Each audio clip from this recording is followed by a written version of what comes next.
Yes, Dr. Rahman, please go ahead. Thank you, Dr. Gurus. First of all, I see our residents here.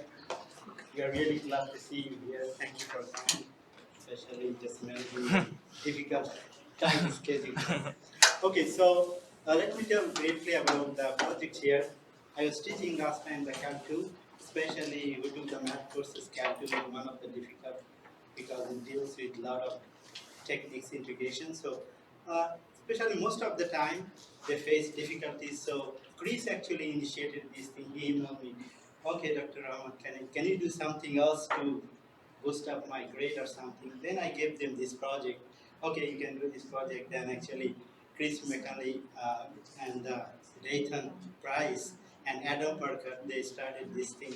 And they finished the semester, right? Then during the symposium, I emailed them and also Dr. Monica Tripas helped them to engaging these things, and now they are here and they are presenting like the income inequality distribution of residents of Jacksonville, Alabama, including the index, Gini Index. Okay, here you are. All righty. My name is Daythyn Price. I'm Kris from McAnally. And then also our partner, Adam Parker, couldn't be here today, but he's included. And then you just met Dr. Kazi Rahman, and then Dr. Tripas is right there. And we are presenting the Gini Index.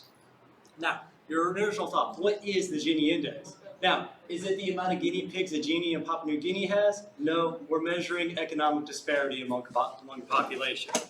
Now, Corrado Gini, an Italian sociologist, demographer, and statistician, he worked on the Gini Index mostly around the World War II area as a means to help tax more efficiently, which, of course, during that time, I guess that was the prime motive of some folks, was to get extra taxes. But the Gini Index itself is measuring economic disparity as compared to a perfectly equal society, or egalitarian society, where it's a straight line to represent if 50% of the people had 50% of the wealth, it's equal wealth. And we line up everybody based off their income from the poorest to the richest, and then we compare their wealth as a percent. And then we compare it with the Lorenz curve, which is actually the real wealth distribution. Now you may ask, what is the Lorenz curve? Again, it represents the real data, and we find that real data either by A, fitting the graph with just an easy x squared function, just doctored up a bit, or we can use interpolation methods with data points to find the exact function that creates that said curve. And then we use the Lagrange interpolation method to get all of our nice points of data and generate our function that we'll be using to compare against the egalitarian line for our Gini index.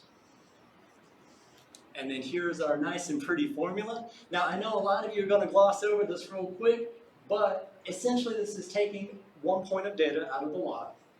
We take its y value and we multiply it by the x value that has been multiplied by all the other x values with polynomial interpolation. We're rinse and repeat for every single point of data, and then you've got your function. Now that gets very crazy very quickly when you try doing it on paper, such as 5 points of data took us about 2.5 pages of written work. So we decided to make a nice program about it so y'all wouldn't have to suffer through all of that.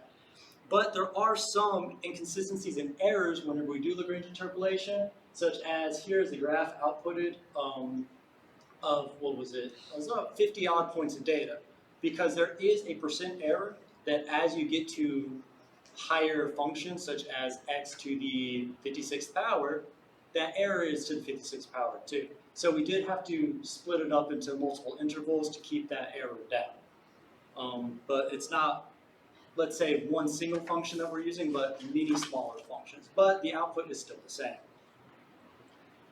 Now we're also going to have a lot of issues with data. For one, data is never going to be fully accurate. It's really difficult to get someone's exact income. We're also looking at taking these in ranges. So for example, the 10 to 20K range, you could have 90% of those people that make like 19K and then 10% makes like 10K. So it's not going to accurately represent that thing, but ranges are a lot more simpler, so that's why they use them. We also have extreme ranges. If you see at the very end, you have 200K plus, and it's just like a much larger number than like the ones just right before it. because we're talking about $200,000 of income, 1 million and higher than that. Another issue we might run into is household versus individual. Is when you take like a family and you have the husband and the wife and they make 2 different salaries and they're counted as 1 point of data versus counting them as 2 individual points of data. And we also have to worry about things like invisible data, which we'll have a little bit like here. When we were looking at the Jacksonville data here, it's population 16 years and over with earnings. So you have to fall in that group to actually be considered in this data. Gotcha. And then we'll look at the code real quick, and then we'll get down to the brass tacks of what's the Gini Index of Jacksonville, Alabama. So we're going to talk about the code. Now there's a nice little funny Disney reference there for any of y'all who got that. But here's all the code that we wrote. We're going to gloss over this pretty quickly because I doubt any of y'all would really want to know the exact ins and outs. But all we need to know is whenever we hit this nice little play button right here, and we split them up into groups of 3, we get a nice pretty graph with our function that represents the perfect egalitarian line of data versus Jacksonville's, Alabama's curve right here. And it also calculates the Gini index, but it takes some time to swap in between each of the sets of data. So we went ahead and put it up here for you. Here is Alabama's Gini index with an index of 0.458. Now that's sort of getting around towards halfway there, and we'll discuss what that means in a second. Here is Jacksonville, Alabama's Gini index, which is 0.3073, which is much lower. And now you probably didn't see much of the difference between these graphs, so here are they displayed side by side. Jacksonville's in the blue. You can tell it's a bit closer towards that egalitarian line right there, so it's a bit better. But that big difference is just in that small difference of the graphs right there. But it means that Jacksonville has less to spare. So some of the uses for this data is it's used a lot in politics whenever they're trying to make any sort of changes. It's good for understanding economic demographics of an area. So like Dubai is going to have like a lot of rich people, so they're going to have like a higher Gini index. We also have, you can use this like individually if you want to find an economy that suits your career and the people you want to be around. It can be used for that. Like if you, Scandinavia, they're going to have a really low one, a really low Gini index. They also have like healthcare, a lot of things to help them with that. And of course, it also can just be used to compare countries. And this is like the areas we believe are good. So like our green area is the ideal Gini index range. We've got about 0.3 to 0.4 is for our green area. We've got 0.2 to 0.5 for a yellow area. And anything outside of those ranges is red. So a lot of this is like based on your opinion. Some people want really, really low ones. Some people prefer to have high Gini index values. But for us, like this is where most people agree it should be. And then, just to reiterate, the straight line up top would represent an egalitarian society where there's no difference in economic disparity. And that totalitarian down there means one person in the entire set of people owns all the money. So that would represent, let's say, a dictatorship or something like that.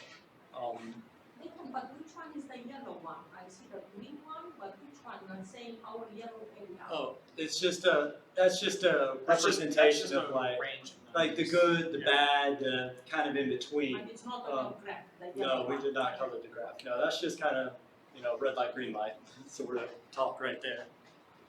But we would like to, again, thank all of y'all for showing up.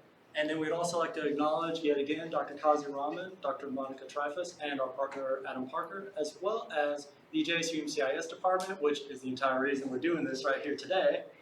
And then here's some of the sources we referenced. A lot of Python coding books. We needed that. As well as the government census data. And questions.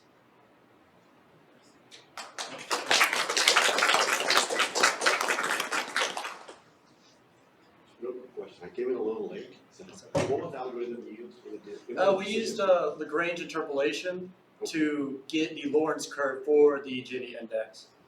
Because we compare the areas underneath each of the curves using integration, and that's how we find the index for economic disparity between those two things. Yeah, Gini Index also used in decision trees and other algorithms. Another fun fact, yeah, the Gini Index is actually a very versatile function. We use the economic wage comparison, but one of my favorite other uses for it is ecologists actually use it quite often to measure how organisms compete in an environment. That's pretty cool right there. And you could, as long as you can compare anything like percentile-wise, you can actually probably make a Gini Index on it. But the most common use is, of course, economics, because everybody's pretty interested in money. We use it in archaeology sometimes, comparing site size as a measure of wealth or number of effigy water bottles outside anything. I have one question. Yes. So what do you think? What is the future of this project? Well, we kept the code pretty open. So technically, we could keep importing data from Excel spreadsheets to monitor the Gini Index as it evolves over time with various organizations, groups. You could go from Jacksonville County or the Jacksonville area to Alabama as a whole to America as a whole. And the only problem that we would have with that data is the quality of the data. The perfect situation would be if we got each individual person's exact wage. We could form a perfect line and get the exact number. But with our data, we get percentile ranges of hundreds of people, so there is error that we get. But the future of this project could just be to continue to monitor and make decisions on how to alter the economy in the future. And the data you use is for from 2020? Yes, we used 2020 data as from the U.S. government census, and it was rough getting that data, I will say. The websites are pretty archaic still, even no matter how pretty they try to make it. Okay. But we kept modern data for the most recent census. Good question. Have you done anything for data overfitting? Could you Oh, repeat that? data overfitting? Overfitting. Overfitting. Overfitting. Yeah, Data one overfitting. I'm not familiar with the term overfeeding, sorry. Like putting in more data than there needs to be, or In this case, what happened, like we don't have like the, particularly we are making the comparison with the standard one and the data Oh, we have. So we don't have the scattered data that you need to make it like the fitting thing.